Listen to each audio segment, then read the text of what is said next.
tiempo de que así quería escuchar las opiniones de ustedes.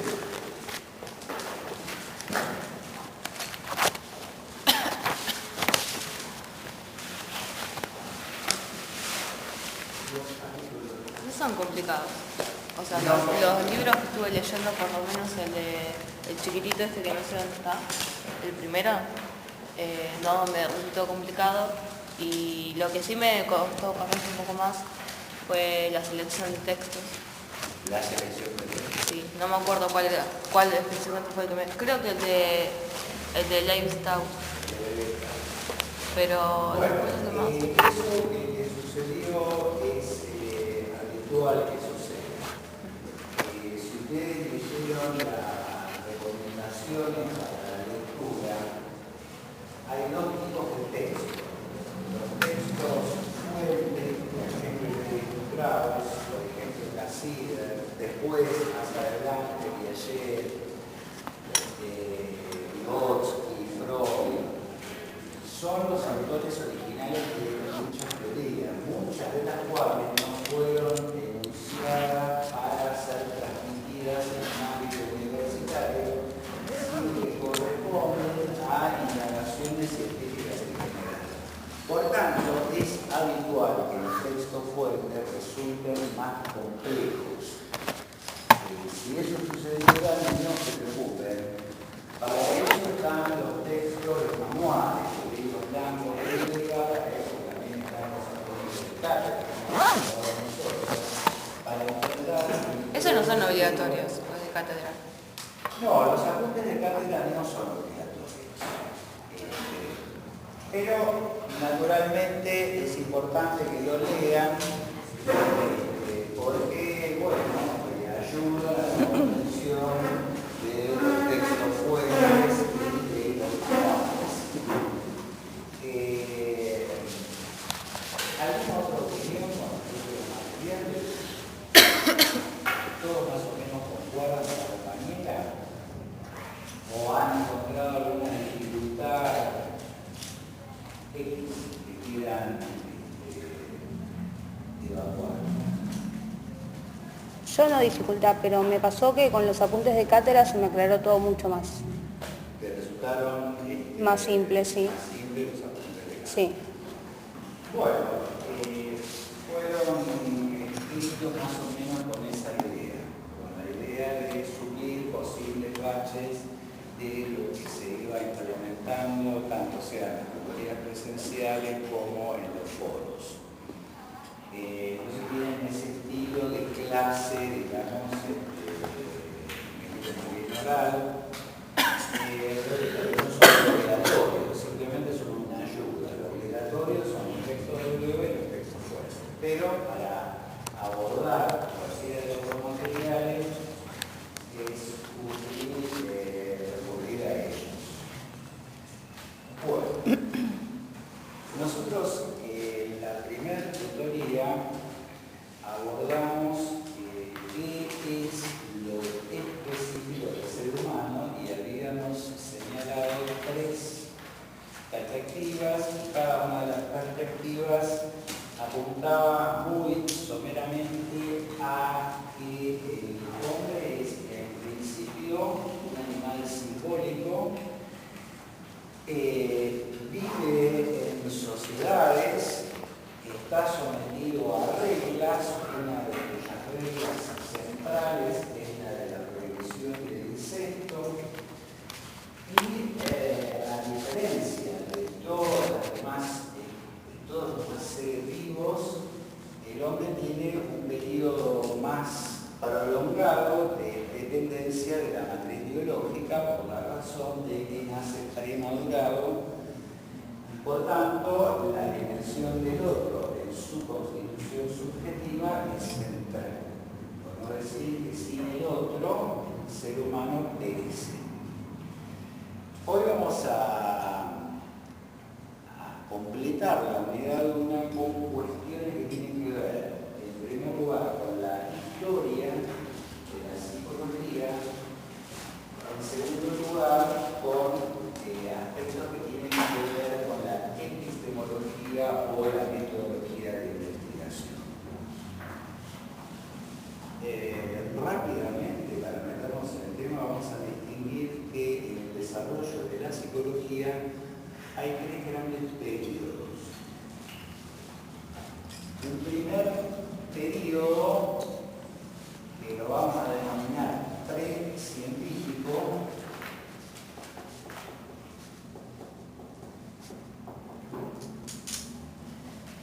en donde la psicología estaba adherida a la filosofía.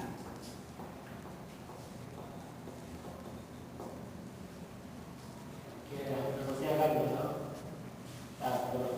Vamos a ver, sí, acá hay un peligro es muy importante porque justamente en ese periodo precientífico, periodo en donde la psicología todavía no estaba constituida como una disciplina autónoma, era una rama de la filosofía, la problemática de la que se ocupaba inicialmente fue el alma. Vamos a ver que siglos después de los griegos, fundamentalmente con Descartes, en la filosofía va a aparecer el problema de la conciencia. Pero vamos de a poco. A este primer periodo precientífico le sigue un periodo científico, la psicología, la llamada psicología clásica.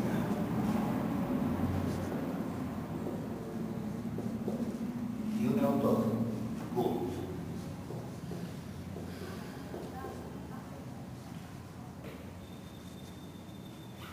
Y luego tenemos un tercer periodo que son los sistemas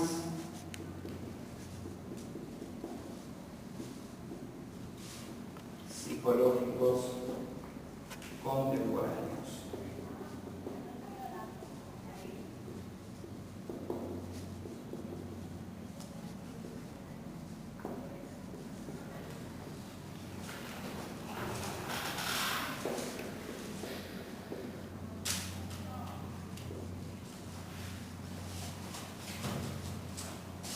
Vamos a ir precisando cada uno de dichos textos. Y ustedes saben que la palabra psicología proviene del griego psique o suke, que significa alma. Entonces, la psicología se ocupaba de una rama de la filosofía que se ocupaba de alma.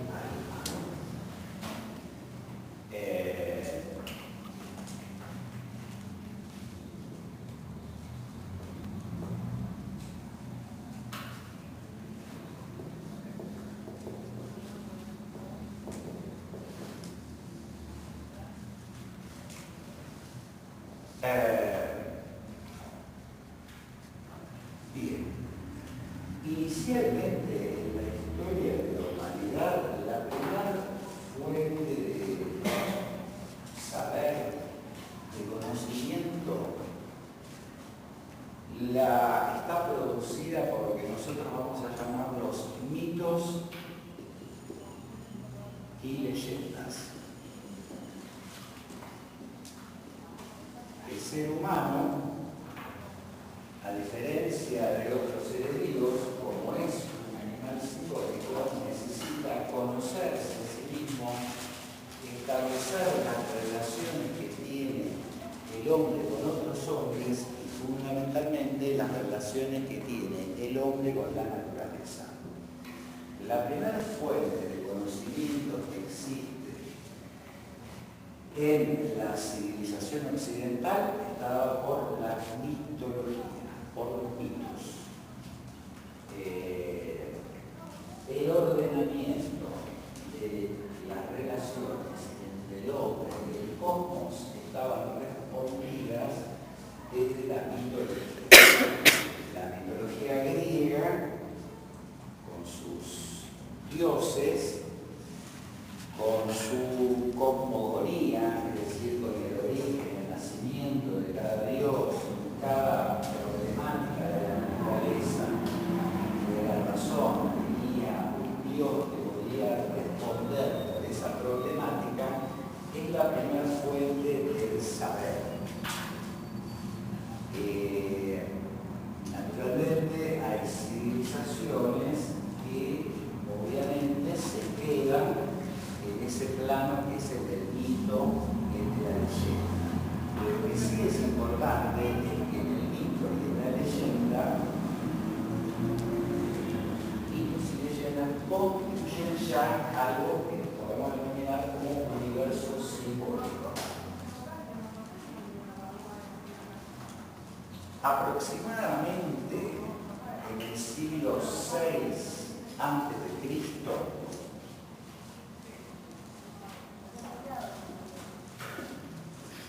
comienzan a surgir los primeros sistemas filosóficos, es decir, del mito se pasa al logos.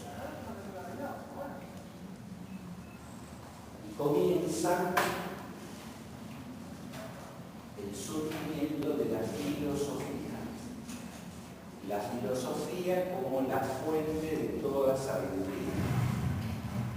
En la antigüedad clásica, en la antigüedad griega, la filosofía era la madre de todas las ciencias. Todo conocimiento racional provenía de la filosofía. Progresivamente, con el correr de los siglos, se fueron dejando, digamos, distintos territorios que van a culminar en la ciencia. Pero desde el siglo VI antes de Cristo hasta el siglo XVI, o sea, fíjense, son un periodo extenso de 10 siglos,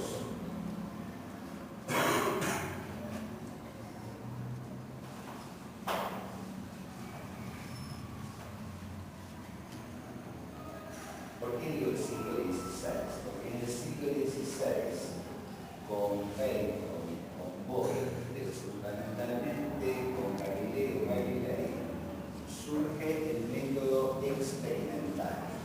Al surgir el método experimental, comienza un cambio de paradigma.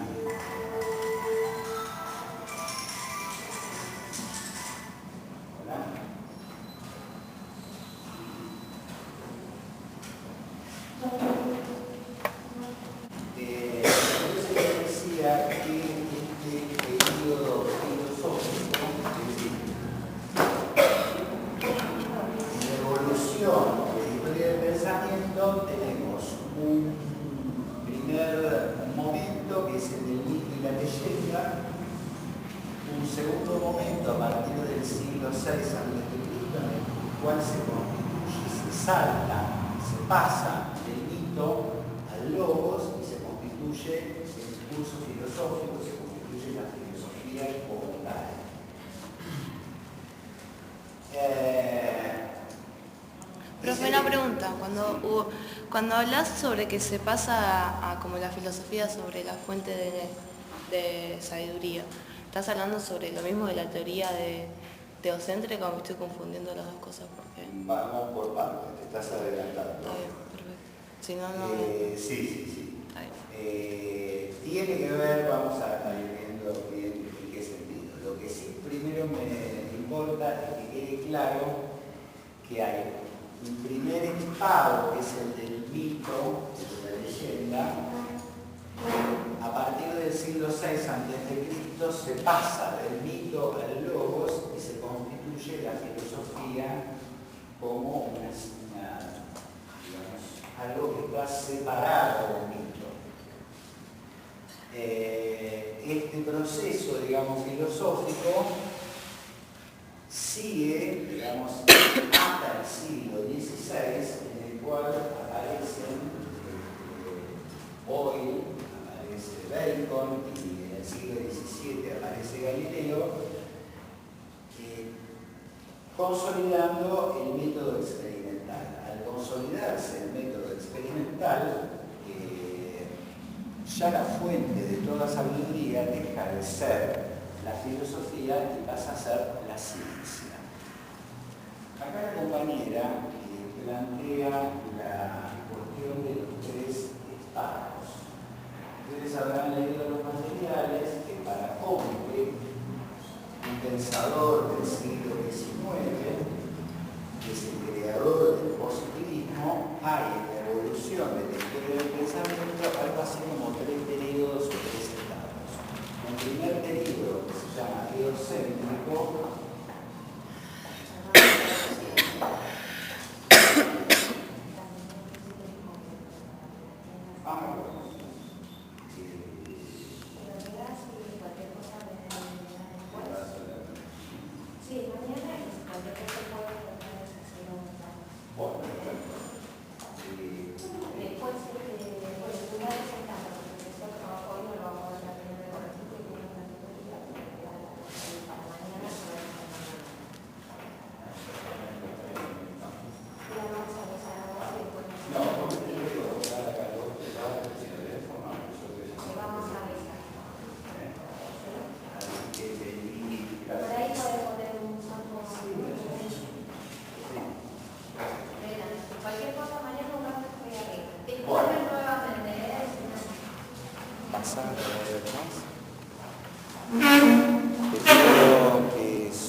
la hoja y el labirome, o sea, la mochila la dejes en otro lado.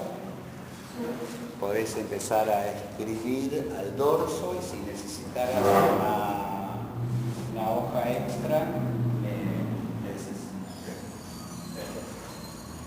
bueno, estaba con los tres estados que según Comte registra la historia de la evolución del pensamiento. El primer periodo que se llamó teológico, donde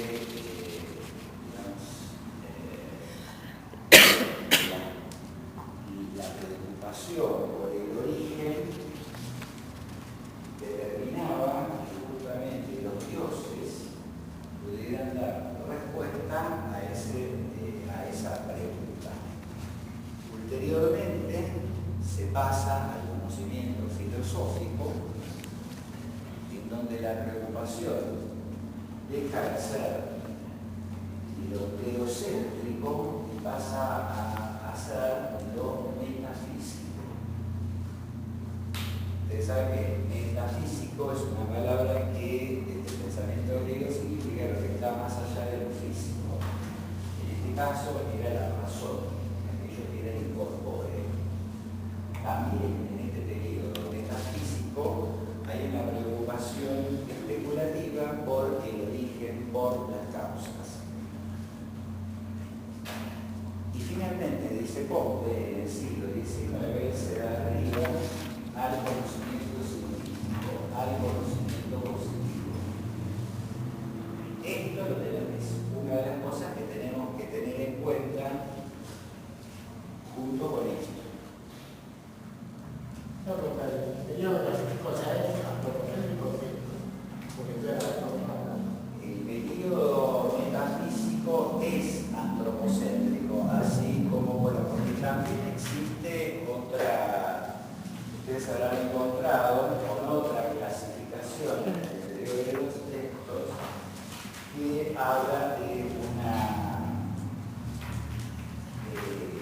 preocupación, digamos, por lo teocéntrico que dominó buena parte de la Edad Media, es decir, la razón no alcanzaba, era necesaria la fe para alcanzar la verdad, y a este periodo teocéntrico le sucede un periodo antropocéntrico que se corresponde con el iluminismo. Es decir, el iluminismo es el predominio de la razón. Entonces el hombre pasa a ser el centro de todas las preocupaciones filosóficas y por eso decimos que es un periodo antropocéntrico. Bien, volvamos a este cuadro que es muy importante y vamos a decir que en este periodo precientífico en donde la psicología estaba ligada a la filosofía, periodo que dura varios siglos, es decir, que llega al siglo XIX, en el siglo XIX cuando la psicología se se independizan de la filosofía. A grandes rasgos hay en el pensamiento antiguo dos grandes filósofos, Platón por un lado y Aristóteles por el otro. Previo a ellos hubo Sócrates, que fue algo así como el maestro de Platón.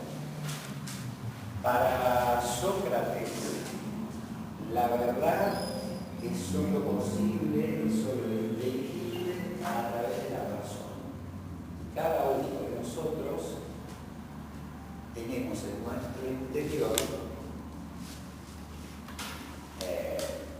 el conocimiento que lo puedo alcanzar a través de la razón.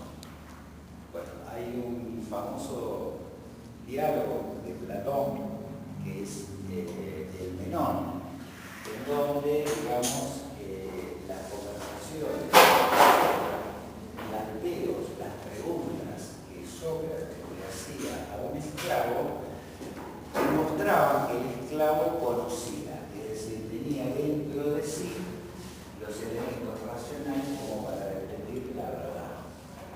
Platón sigue con esta teoría y va a plantear a grandes rasgos que la única fuente valedera de todo conocimiento es la razón. Los sentidos producen un conocimiento que él llamó doxa o opinión y conducen a error. Es decir, el conocimiento que proviene por la vía de los sentidos, para la tradición clásica, es un conocimiento que conduce a errores. La única garantía de validez está dada por la razón. Esto sigue más o menos a lo largo de...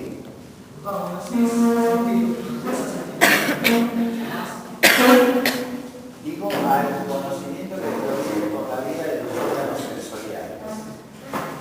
Sí, también podemos hacerlo extensivo a los sentimientos, pero básicamente nos referimos a aquello que proviene por la vía de los sentidos. Esto va a tener, muy buena la anotación de compañeros. La razón, podemos decir, que forma parte del alma y está dentro de cada uno de nosotros. Apoyarnos en los sentidos nos conduce a un conocimiento que tiene que ver con las opiniones. Y las opiniones son básicamente refutables. Los sentidos no me garantizan un conocimiento válido. Bueno, esto sigue a lo largo de la Edad Media, llegamos a la modernidad y en la modernidad se produce un gran tirano. En la modernidad aparecen varias cosas al mismo tiempo. Primero hay, como dijo hace un ratito el compañero, un desplazamiento del problema de la fe y de la religión dentro de la Edad Media, y hay un centramiento en los problemas que tienen que ver con el hombre. Por eso decimos que es una etapa antropocéntrica. El hombre está en el centro de todas las problemáticas filosóficas y científicas.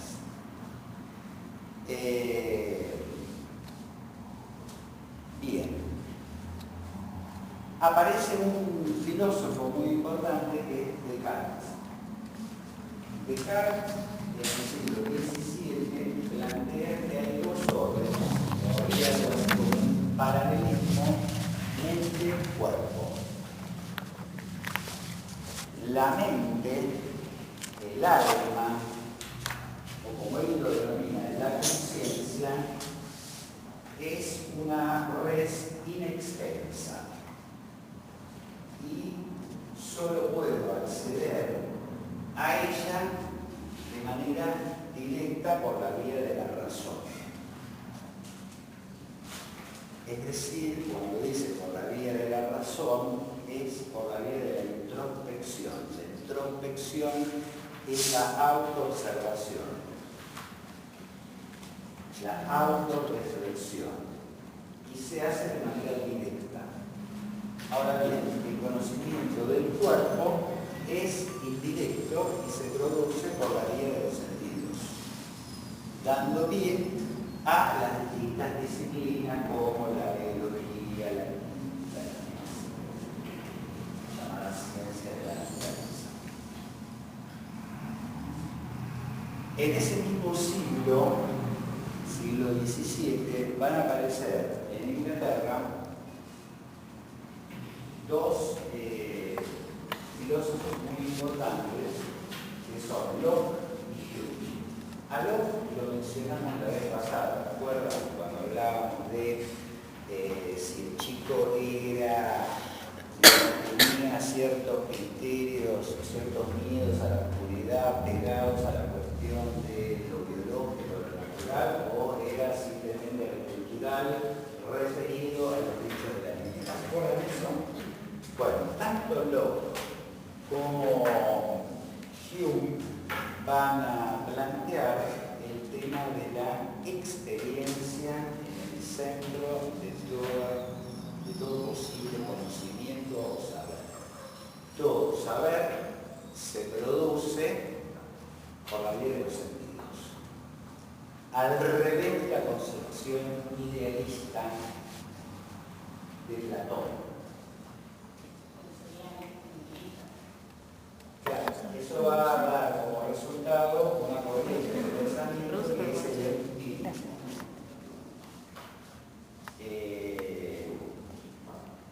El sujeto humano sería... ¿Y lo de Platón cómo se llamaba? ¿Cómo? ¿Cómo se llamaba lo de Platón? ¿Cómo se llamaba? Lo de Platón, lo que decía. Lo de la concepción filosófica de Platón es idealista. La concepción filosófica platoniana es idealista.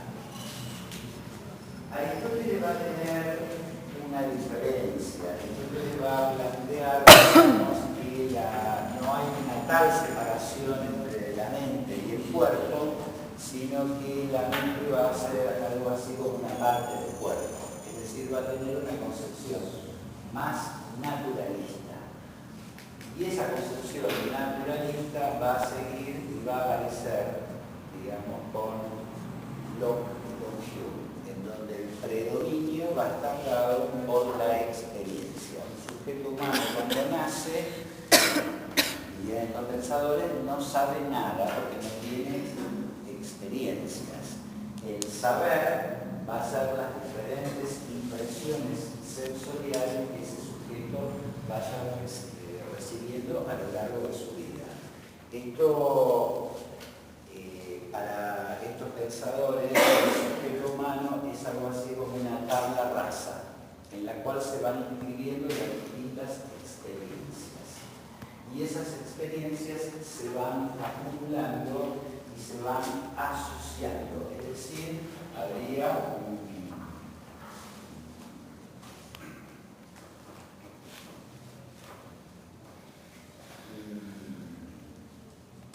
momento, digamos, de acumulación de experiencias y una ruptura con respecto al pensamiento, al idealismo.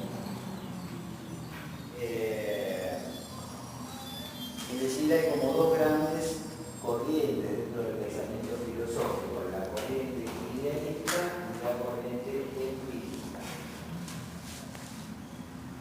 Bien, eso por respecto a la filosofía, porque tanto Locke, como Hume, como Descartes, como Aristóteles, como Sócrates, como Platón, fueron filósofos. En el siglo XVI aparece el método experimental, es decir, aparece Galileo, aparece Bacon, aparece Boyle, y aparece una nueva forma de conocimiento. Esa forma de conocimiento solo era posible a través del método experimental. Es decir, aparece la ciencia. Podemos decir que historia de la ciencia, historia de la filosofía, van a encontrar que los primeros territorios científicos aparecen en la antigüedad, y ellos son aquellos continentes que están lo más alejados de la manipulación y control directa del cuerpo humano. Las matemáticas, la astronomía, la física. Los primeros filósofos fueron también matemáticos y fueron también astrónomos. Ahora bien, es recién en el siglo XVI con Galileo que se constituye la ciencia como la conocemos hoy en día. Bueno, hoy en día la ciencia ha dado saltos increíbles, digamos, pero a los fines de ubicar dónde aparece el discurso científico aparece en el siglo XVI y aparece ligado básicamente a la astronomía, a la física y a las matemáticas. Progresivamente, a partir del siglo XVI, siglo XVII, el conocimiento humano va centrándose paulatinamente en el cuerpo humano y penetra al interior del cuerpo humano. Es el caso de la biología, es el caso de la química, y con Comte es el caso de la sociología, que él decía que era la disciplina que estudiaba o se encargaba de estudiar la conducta. Esa refería con eso. Entonces, van viendo esta cuestión de que hay primero un conocimiento que está producido por los mitos. Luego aparece el uso de la filosofía. Muchos científicos eran al mismo tiempo filósofos, hasta que recién en el siglo XVI comienza una separación tajante del mundo de la ciencia y del mundo de la filosofía. ¿Eso está claro? Sí.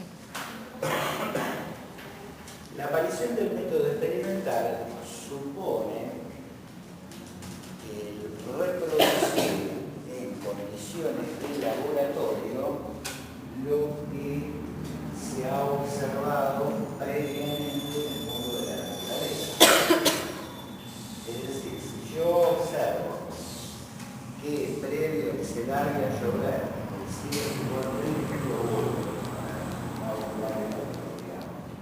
yo veo que la lluvia se produce porque primero hay una filtración de nubes, hay rayos y después llueve. Yo necesito reproducir esa observación que yo hago de la naturaleza que permite constatar que siempre que se pone oscuro, que hay truenos va a llover, necesito reproducir en el mundo de la naturaleza, el mundo de un laboratorio, es decir, en donde el investigador puede controlar las distintas variables que intervienen en esa experiencia. El método experimental, entonces, es el que posibilita el salto de la filosofía a la constitución de la ciencia.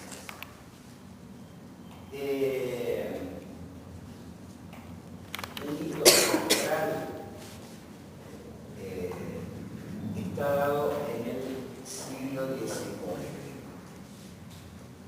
El siglo XIX para el ámbito de la psicología es fundamental porque aparecen dos teorías que nos van a importar mucho y lo vamos a ir viendo a lo largo de la materia. Por un lado va a aparecer el positivismo de Comte. Comte es un filósofo que en el año 1837 publicó el discurso sobre la ciencia positiva, que es donde plantea esta cuestión de que en la historia de la humanidad hay tres periodos: un periodo teocéntrico, un periodo metafísico y por fin un periodo positivo o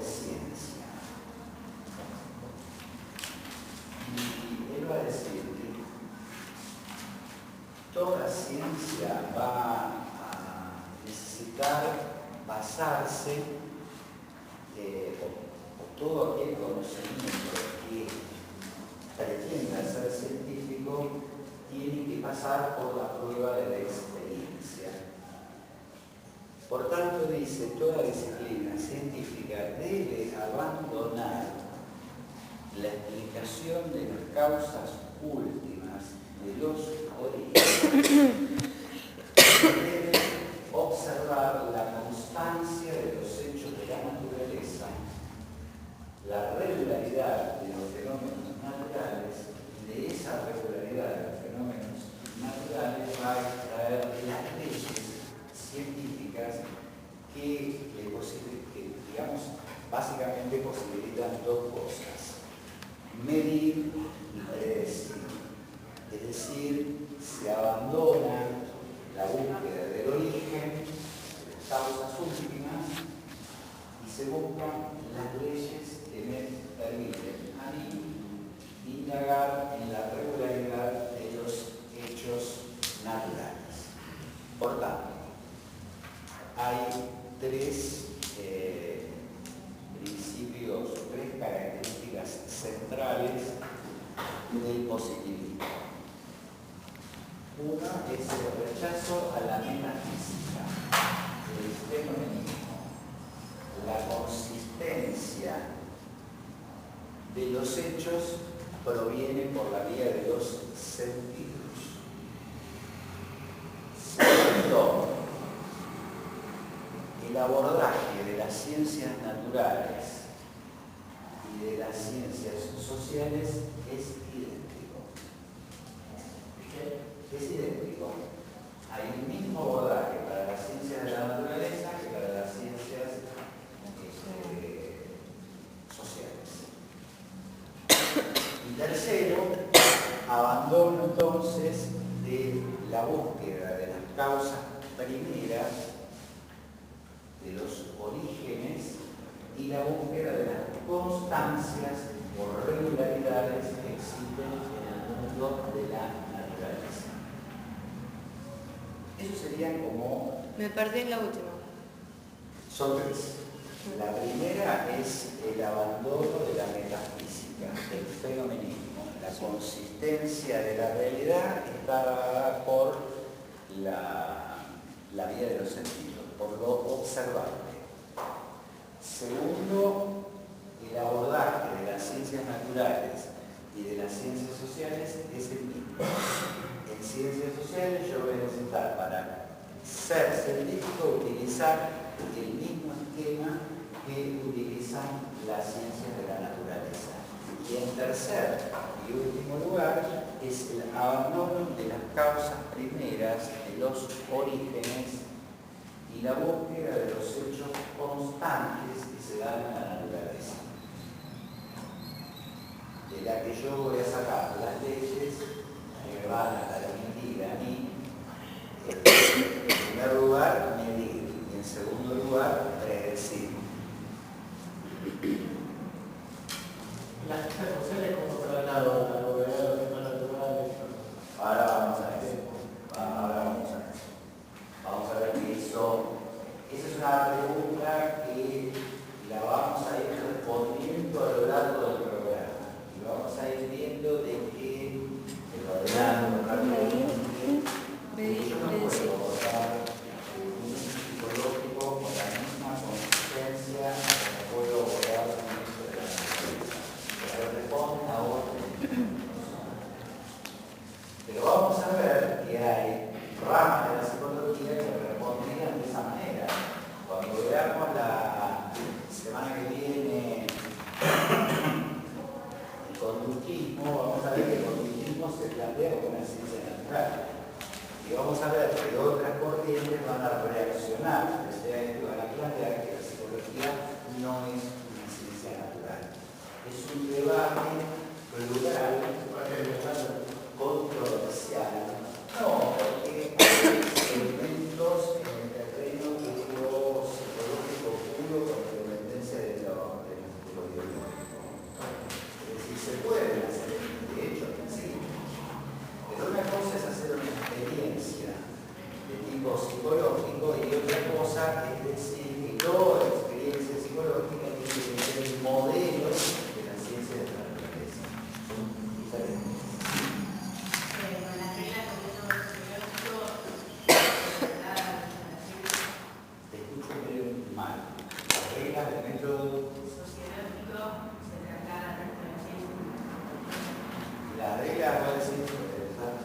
aparecer, digamos, la idea de una ciencia que se ocupa de una región, de un aspecto de, de lo complejo que es la conciencia, y va a proponer un método. Pero volviendo al tema que preguntaba el compañero,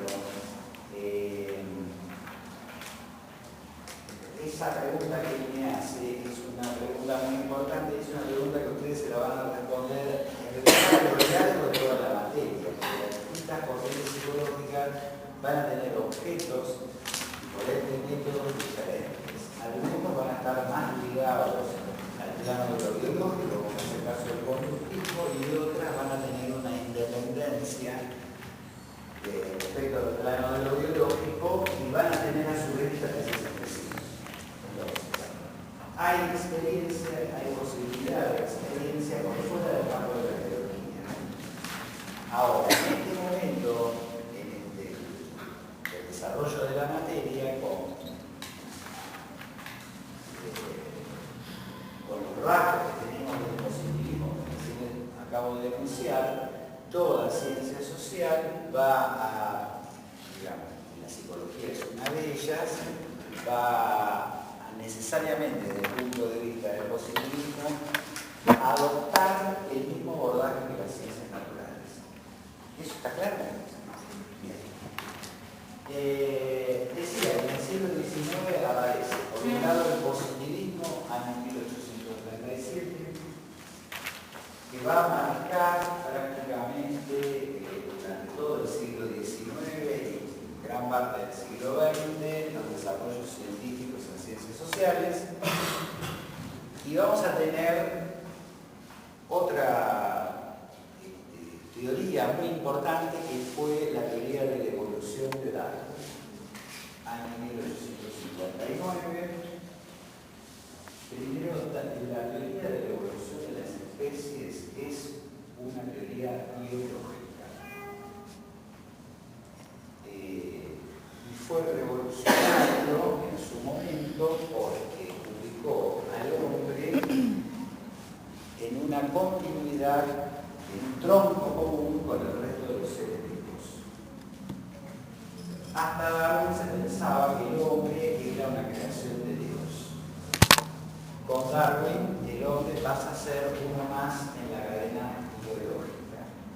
Esto tiene una importancia central para el terreno de la biología.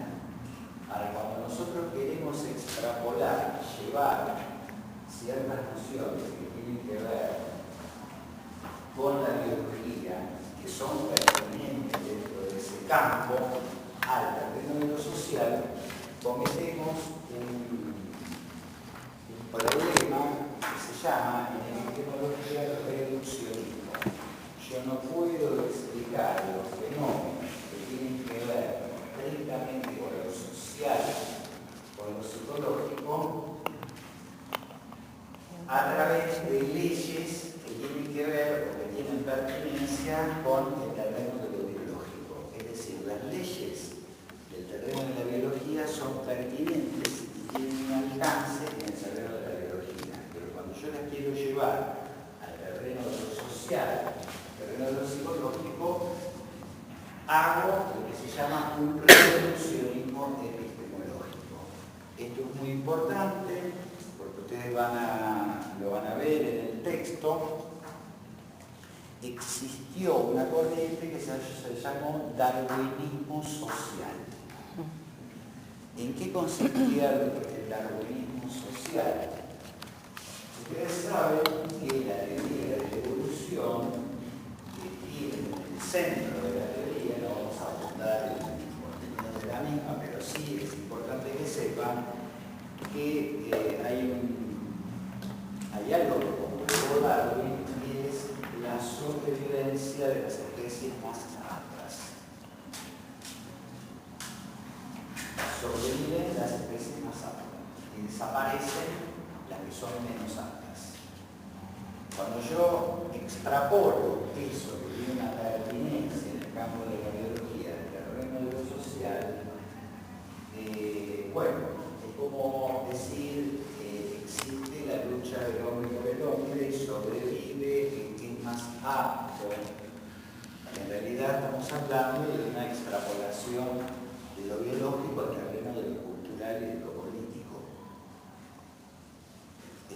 decir, no me sirve la categoría de sobrevive el más fuerte llevado al terreno de lo cultural. Nosotros habíamos visto desde Strauss que así como había teorías que postulaban la continuidad, había teorías que postulan un corte. Entonces el darwinismo postula una continuidad.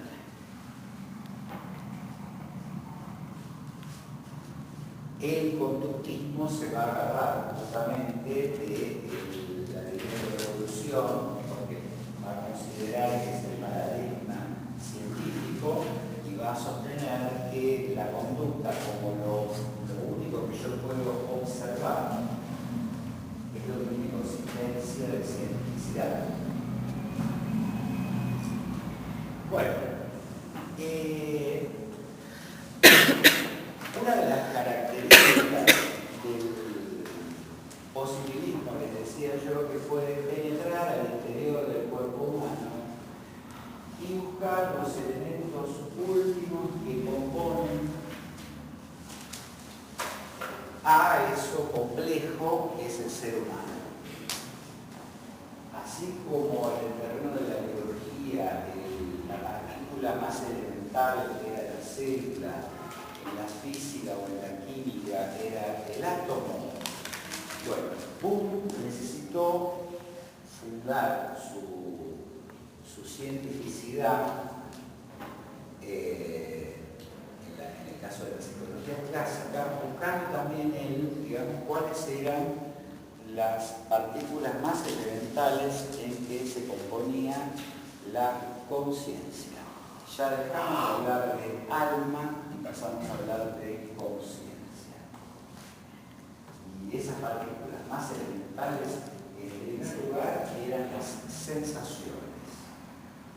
Luego agregó las imágenes y posteriormente agregó las emociones. Emociones. Sí, una pregunta, porque se puede preguntar algo por ahí. Entonces, para lo central, su objeto de estudio era la conciencia. La conciencia era entendida como un estado intermedio entre la impresión sensorial y el movimiento. ¿Estado intermedio? Entre la impresión sensorial, lo que yo percibo, escucho, lo que llega por la vía de los sentidos, y la respuesta motora. Entonces, para él, la conciencia era el pensamiento, y ese pensamiento era definido como un encadenamiento de ideas, imágenes y sensaciones. Es decir, lo que había en la conciencia, en última instancia, como las partículas elementales de esa conciencia, así como en la biología que encontramos células que nucleadas forman tejidos y a su vez forman órganos, y a su vez forman aparatos. Bueno, en la conciencia encontrábamos sensaciones, imágenes y emociones. Por tanto, el pensamiento era algo así como un encadenamiento de ideas, imágenes y emociones. Esto se dio en llamar, de la psicología clásica, se llamó elementalismo asociacionista. Elementalismo porque buscaba los elementos últimos en los cuales se componía la conciencia. Y asociacionismo porque esos elementos últimos se recomponían, se ligaban entre sí por la vía de la asociación. ¿Perdón, qué elementalismo? Elementalismo. Lo olvidamos. Bien, entonces. en los orígenes de la psicología, desprendida ya del discurso filosófico y constituyéndose como una ciencia autónoma, podemos decir que el objeto de estudio es la conciencia. ¿Cómo entienden a la conciencia? O también la llama experiencia interna.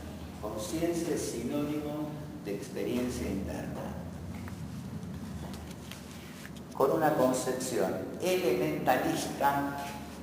¿Por qué elementalista? Porque busca componer ese todo que se le presenta en sus partículas más elementales. Por eso es elementalista.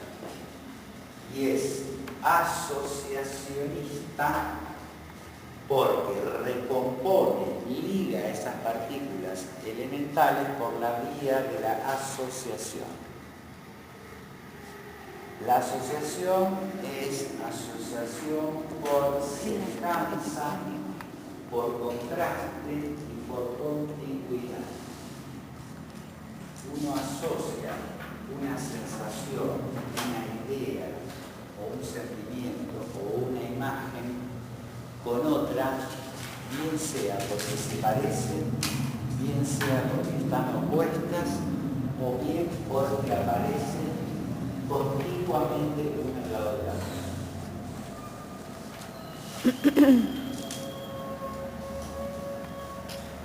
Esto es muy importante porque la primera corriente científica de psicología decimos que es elementalista y asociacionista. Lo de asociacionista no me quedó muy bien. ¿Cómo? Lo de asociacionista no me quedó muy bien. Componente Bien. ¿Alguien se anima a aclarar con sus propias palabras? ¿Qué es asociativista? Eso. Es asociar una idea con otra idea, bien sea porque es parecida, porque es opuesta o porque se aparece al mismo tiempo. ¿Sí? Lo de la continuidad es muy importante, porque va a ser como un poco como la base de lo que vamos a ver la clase que viene. ¿Ustedes habrán escuchado hablar de Pablo? El perro de Pablo. ¿Escucharon hablar de este señor? ¿Sí? Bueno, este señor ruso del siglo XIX trabajó con el estímulo condicionado. Es decir, observaba que su perro, en este caso su perro, ante la comida se agregaba saliva. Entonces hizo una experiencia muy sencilla. Cuando le daba de comer, hacía sonar un timbre, una campanita, y es decir, por continuidad, al mismo tiempo, espacio y tiempo contiguo, existían dos estímulos: comida, timbre. El animal lo que hacía era asociarlo, de manera tal que, digamos, llegado un momento, él hacía sonar un timbre, no estaba el alimento y el perro se agregaba saliva. Es decir, utilizaba una de las leyes de la asociación. En este caso, la asociación por continuidad. ¿Queda claro eso? Bueno, ya vamos a ver cuando veamos la clase que viene el sentido que tiene la cuestión de Pablo. Bueno, hasta acá. ¿Qué dudas saben? ¿Qué cosas no quedan claras? Yo tengo una duda sobre el positivismo.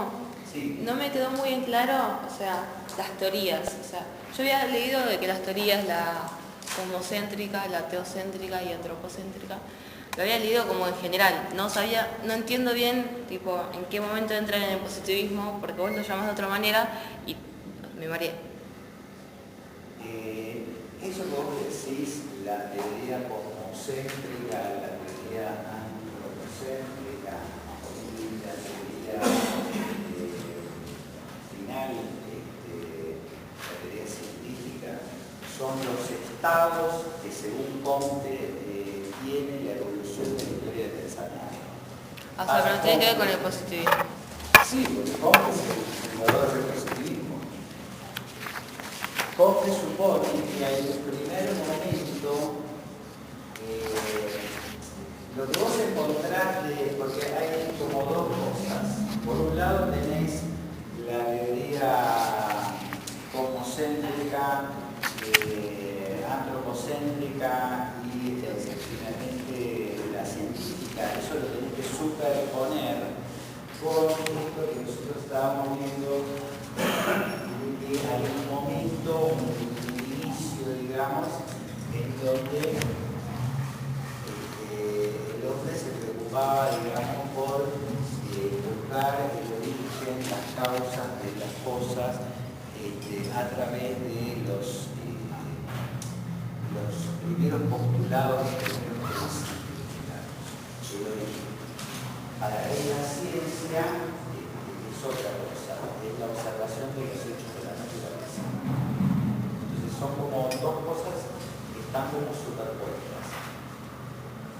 Hay un recorrido, digamos, que plantea la existencia de un primer momento cosmocéntrico, un segundo momento antropocéntrico y finalmente el momento de la ciencia.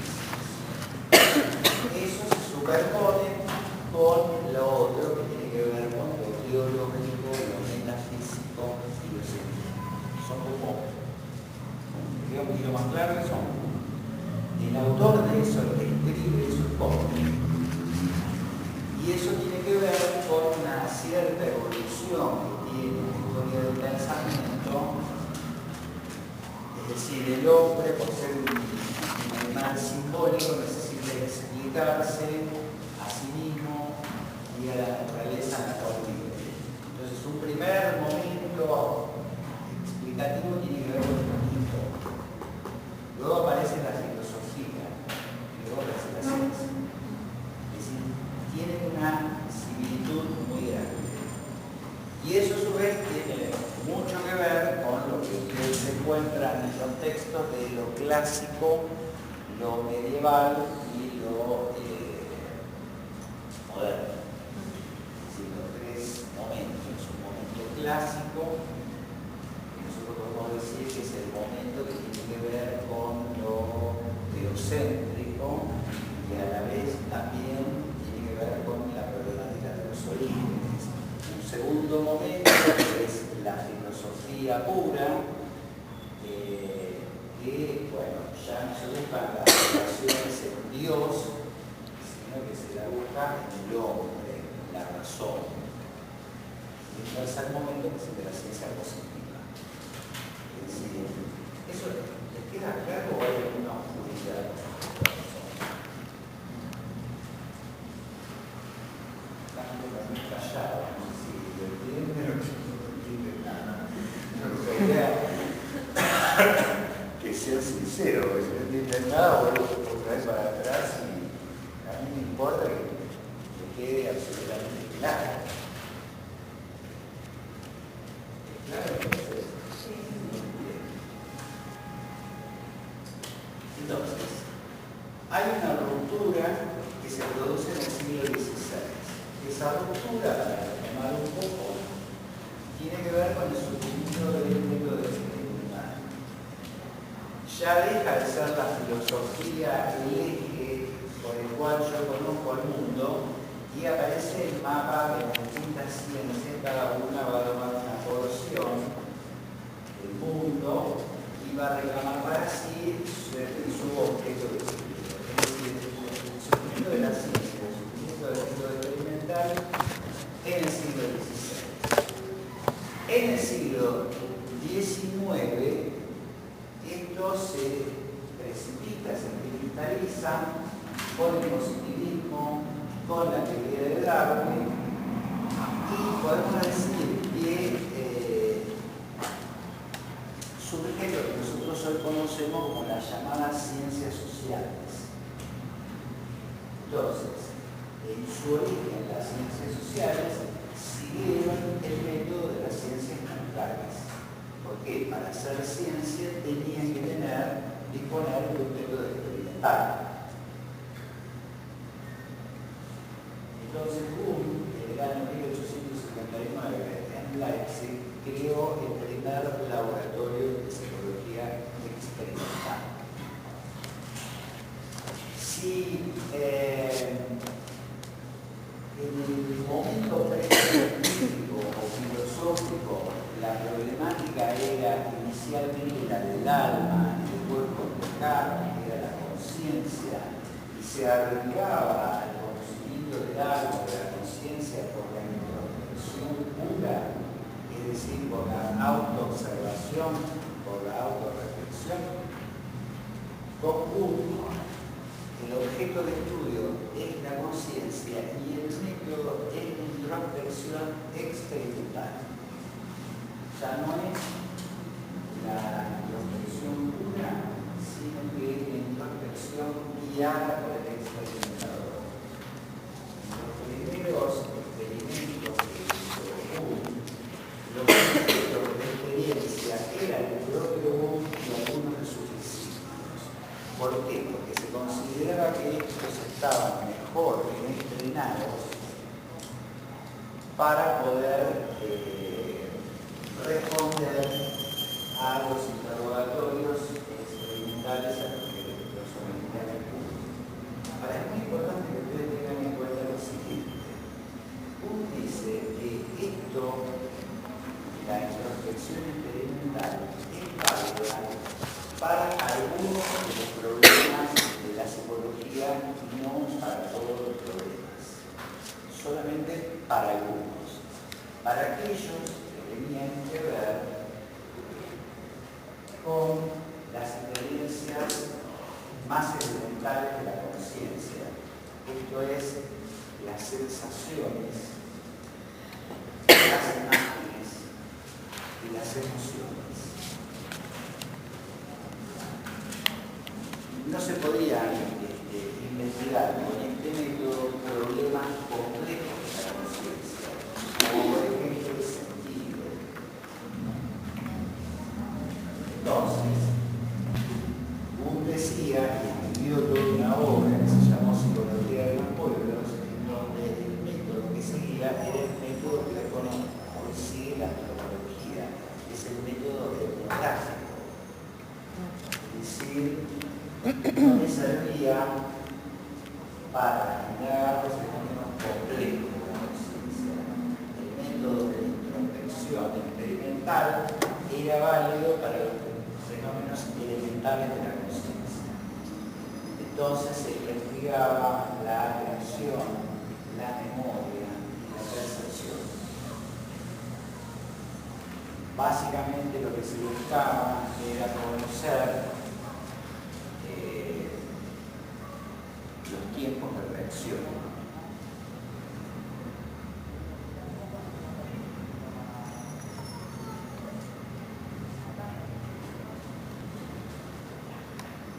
Entonces, recapitulando, la psicología como una disciplina científica surge en el siglo XIX y surge bajo el paradigma positivista, dentro de ese paradigma positivista, la concepción es elementalista y asociacionista. Ustedes saben que toda disciplina se va a caracterizar en primer lugar porque existe un sujeto que conoce y un objeto por conocer. Es decir, la relación sujeto-objeto está en el centro, digamos, de toda problemática epistemológica, de toda problemática científica. Esto presenta más o menos una cierta sencillez cuando los objetos son distintos objetos que están por fuera del sujeto.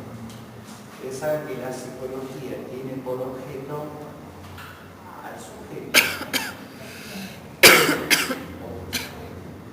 lo cual hace que se complique porque la variable subjetiva interviene interviene dificultando la objetividad del conocimiento científico que reclaman las ciencias positivas, ¿no es cierto? Las ciencias basadas en el experimento natural.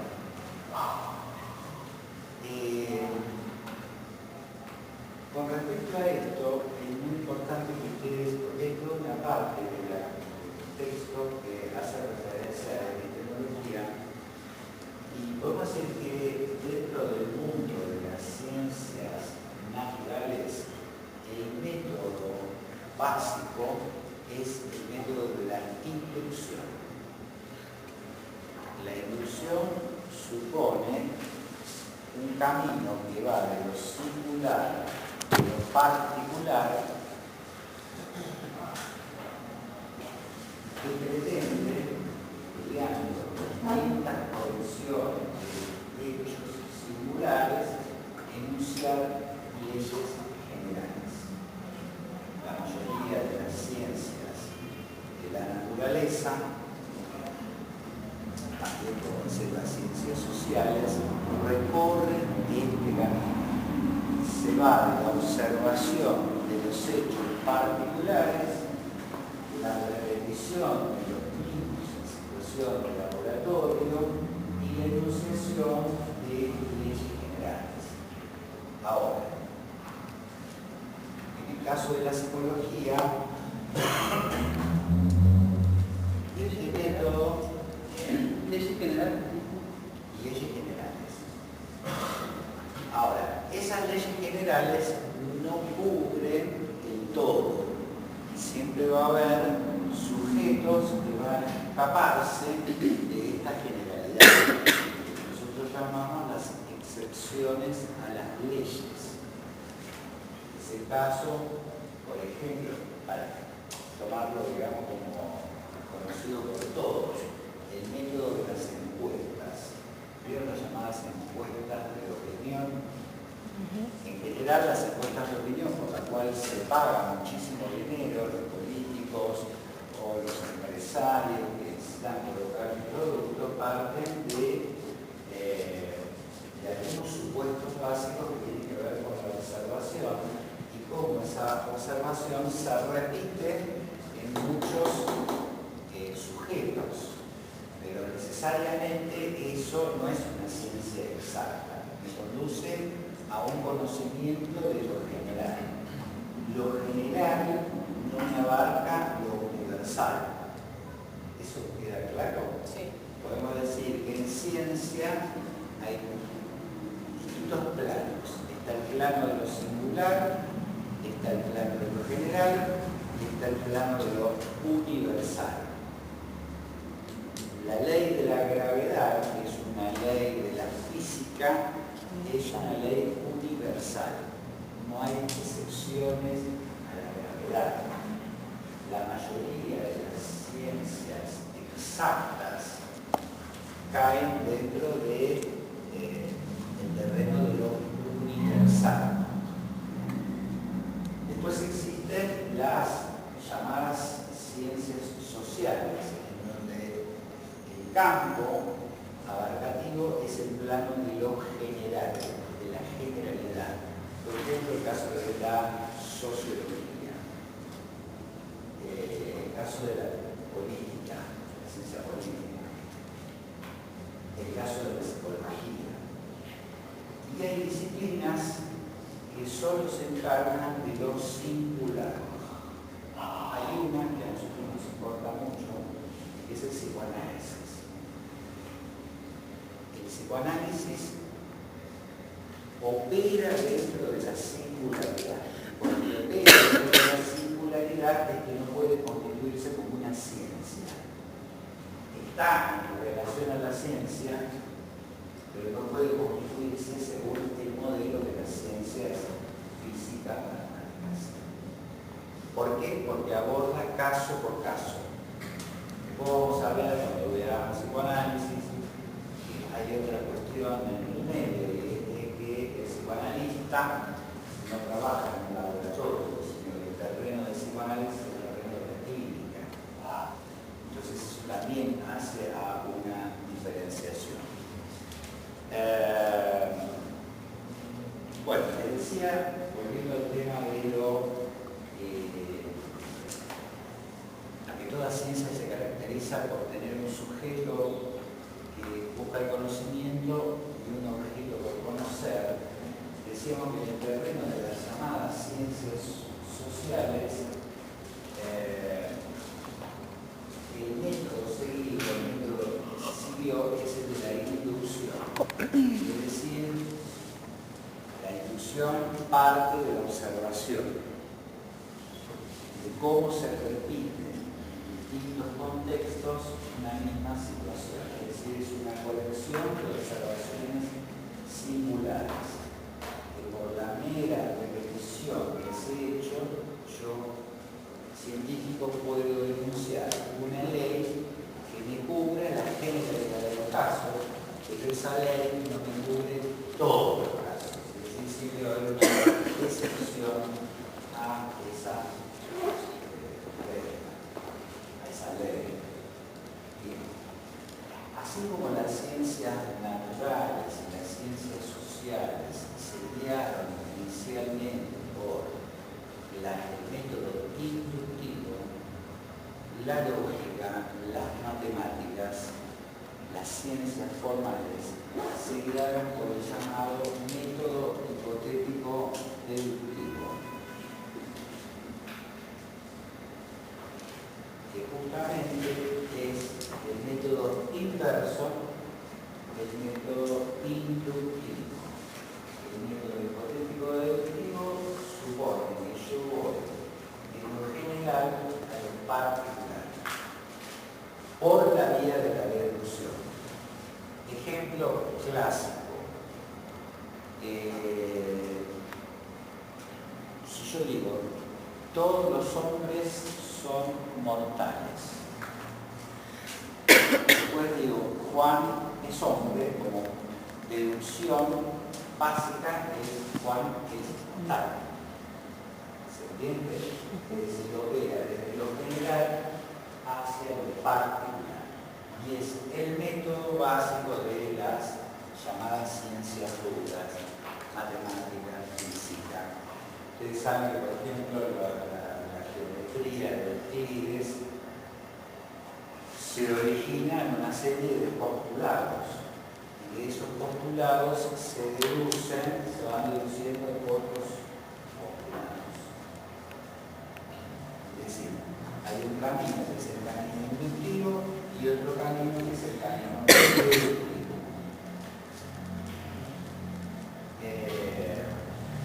Bien, hay un autor que se va a encontrar en los apuntes que se llamó Kuhn.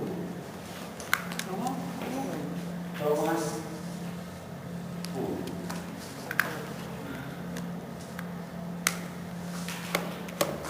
Es alguien que proviene del terreno de la física y él planteó que existe,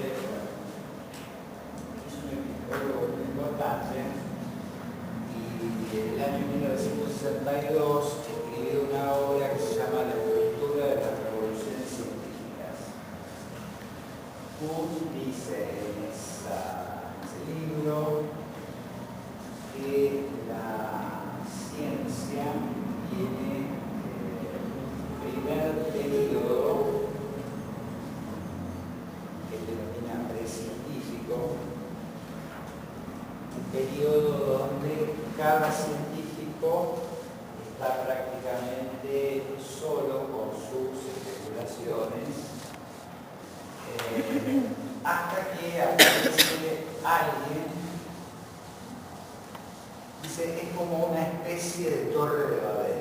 Cada científico maneja su propio idioma, hasta que aparece una idea, dice, un aparato, un conjunto de ideas que logra llamar la atención de la comunidad científica y se transforma en un momento paradigmático. Paradigmático es sinónimo de modelo. Entonces, ese modelo paradigmático matemático, él lo llama un modelo de ciencia normal. Entonces, esa idea, ese aparato, ese saber que produce un científico cualquiera, al cual comienzan a adherir la comunidad científica en su conjunto, responde a determinadas preguntas que se hacen en determinado momento. Pues bien, hay un momento posterior en donde otro científico se va a hacer preguntas que ese modelo paradigmático no puede responder. Entonces, comienza ese modelo de ciencia normal, comienza a entrar en crisis, porque ya no responde a todas las preguntas que se van formulando los investigadores. Otra vez entra en crisis, hasta que aparece un nuevo modelo, se restablece el equilibrio, otra vez entramos en el periodo de ciencia normal. Es decir, esto marca un poco la evolución de cualquier teoría científica. En un momento determinado, las preguntas que se hacen, bueno, son respondidas por ese modelo, hasta que surgen nuevas preguntas que ese modelo no puede responder, entra en crisis ese paradigma y a ese paradigma le va a suceder prácticamente la evolución, sí. O sea que se transforma en paradigma solo cuando puede responder las preguntas de otros científicos. Cuando deja de responder esas preguntas, deja de ser paradigmático. Sí. Es decir, la comunidad, por eso se llama, se ha dicho que es una teoría epistemológica de corte sociológico, porque todo el hincapié está puesto en la comunidad científica. Entonces, si la comunidad científica adhiere, se transforma en paradigmático y responde a los interrogantes que esa comunidad científica se hace. Ahora bien, hay un momento en la evolución de cualquier disciplina en donde comienzan a aparecer nuevas preguntas que ese modelo paradigmático no responde. Comienza el periodo de crisis, hasta que aparece un nuevo paradigma que da cuenta de esas preguntas que no respondía el anterior paradigma, y así sucesivamente. Entonces dice que la evolución de cualquier teoría científica es una especie de historia de rectificaciones. ¿Sí?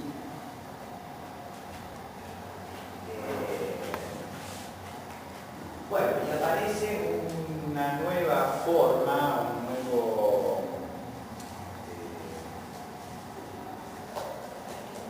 autor que ustedes se van a encontrar en los textos, que va a llegar.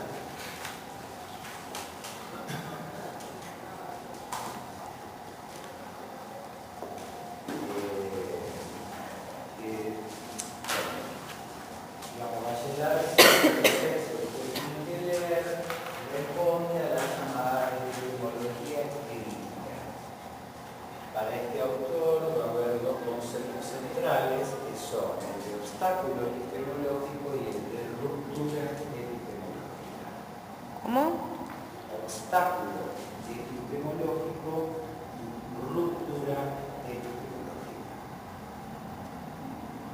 El obstáculo epistemológico es un problema que no encuentra solución.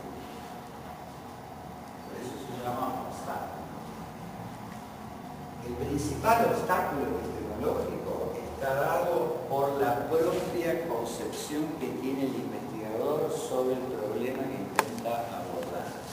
Entonces dice Bachelard, es importante que el investigador se descentre para poder lograr objetividad. Dice que el primer obstáculo es el carácter imaginario que el investigador tiene en relación al objeto que investiga. Ese carácter imaginario tiene que ver con las opiniones que el investigador tiene, los juicios, los preconceptos sobre aquello que va a investigar. Entonces, el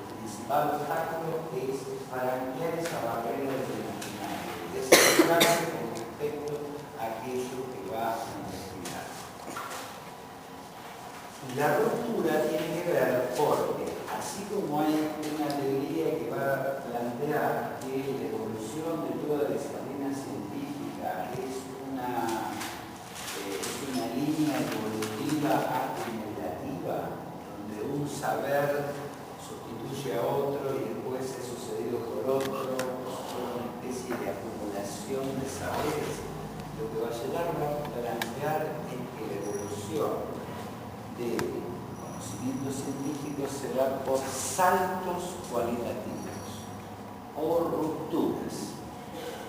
Por ejemplo, la teoría de la relatividad, la física teórica contemporánea, rompe con la física de Newton.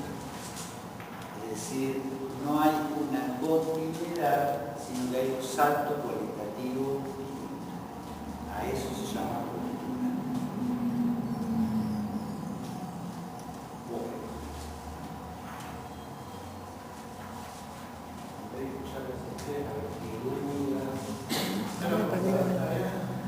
Dicho que para la atención, para la memoria, se utilizaba el método demográfico, el más antropológico. Sí, la etnografía para los problemas complejos, eso lo decía vos. La antropología es la demografía, es muy... A ver, para Boom, yo puedo descomponer la vida psíquica en sus partículas más elementales.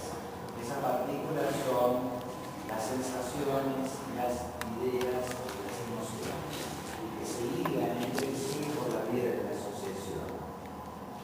Yo lo que puedo investigar con la introspección experimental, esto es, con la introspección guiada por el experimentador, son aspectos elementales de la vida psíquica. Esto es la atención, la percepción, no más allá de eso. Ya si yo me meto con la memoria, ya si yo me meto con aspectos que tienen que ver con el pensamiento,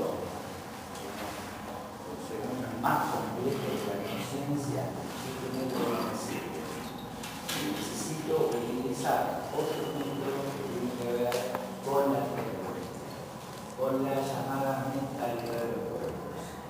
Es decir, hay ciertos elementos complejos de la conciencia que no pueden ser estudiados por el método de introspección experimental. Sí pueden ser estudiados con el método etnográfico, por ejemplo. Eso les queda claro, porque a veces eso suele ser una pregunta de examen, ¿no? Por eso les digo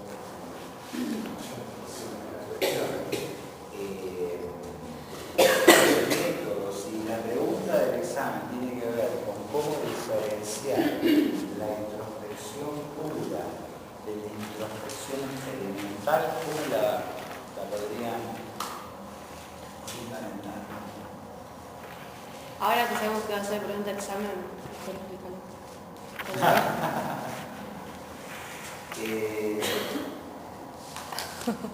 una cosa es la introspección pura, la introspección del periodo precientífico, la introspección del filósofo.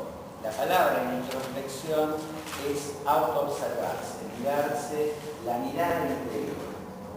El filósofo reflexiona sobre sí, sobre, digamos, el sentido de la vida y de los hombres, pero no está permitido como el científico a producir verdades experimentales. ¿Sí? Entonces, la introspección del filósofo es una introspección pura. Corresponde al periodo precientífico de la psicología. La introspección experimental, introspección también, acá es autoobservación, pero guiado por un experimentador, porque yo necesito la reproducción solución en situación de laboratorio. Necesito trascender el mero conocimiento especulativo propio de la filosofía y pasar a un conocimiento medible, predecible, que es el conocimiento de las ciencias. ¿Sí? Bueno, ¿hicieron las actividades? No. Bueno, les recomiendo que las hagan, porque van a empezar a interrelacionar, digamos, ciertos aspectos que tienen que ver con la teoría, aplicarlos a ciertos ejercicios básicos. Nosotros hoy terminamos con la unidad 1 y la semana que viene vamos a empezar con la unidad 2. Por consiguiente, es importante que ustedes redondeen, si no leyeron a medias, toda la unidad 1, revisen las preguntas orientadoras, revisen las actividades, y ya empiecen a leer el material de los valores, porque el martes que viene nosotros vamos a empezar con conductismo. Entonces tienen que leer el texto de Watson, que aparece en la selección de textos de la Cuba, y tienen que leer el conductismo de Todd. En la hoja de ruta hay un error. ¿Cuál? Dice de la página 50 Y uno. se alegraron. De la 51 a la 77. Claro, es de la 9 a la 77. No, pero arriba está aclarado igual. Porque es como que te hacen leer primero de la 9 a la 48, después se intercalan con el otro y después te mandan de la 51 a la 77. Nunca de menos. No.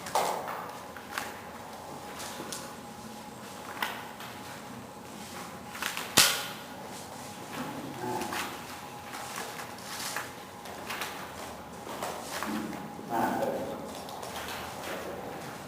Entonces, lo que tiene que ver para la próxima es Todo esto. de todo el conductismo de la unidad.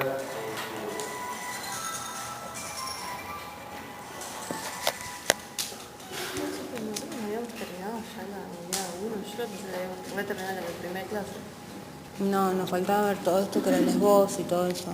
Lo que vimos en la primera clase.